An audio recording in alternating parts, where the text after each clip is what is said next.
अखन अहाँ सब सुन रहल छी अमचन म्यूजिक की शानदार प्रस्तुति।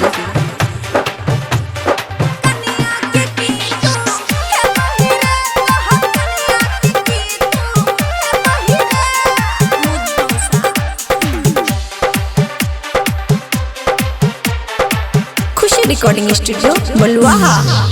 रे हमर जो नहीं भेला रे छौरा, हमर जो नहीं भेला रे छौरा, त कनिया के की तू हे बहिरे, तो हम कनिया के की तू हे बहिरे।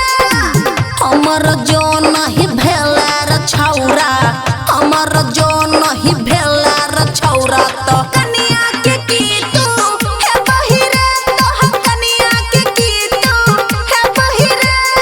DJ Sumit Satish Rayma. Sumit Satish Rayma.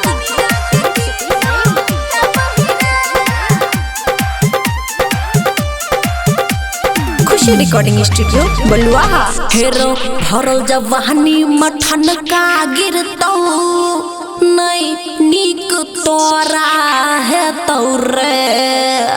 हमारा से वादा तू तोड़ले, हमारा से वादा तू तोड़ले, तो ओकरा से कोना नी भाई बहिरे, तो ओकरा से कोना नी भाई बहिरे।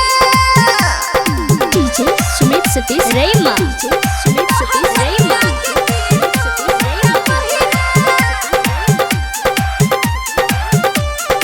खुशी रिकॉर्डिंग स्टूडियो बलुआहा। राइटर बबुआ राहुल सुन ले, खुशी के कानल पर जेतौ रे। घुर के एक दिन फेर तू एबही, घुर के एक दिन हमरा लंग एबही, त कनिया के कोना नी भे बहिरे, तो कनिया के कोना नी भे बहिरे। खुशी रिकॉर्डिंग स्टूडियो बलुआहा।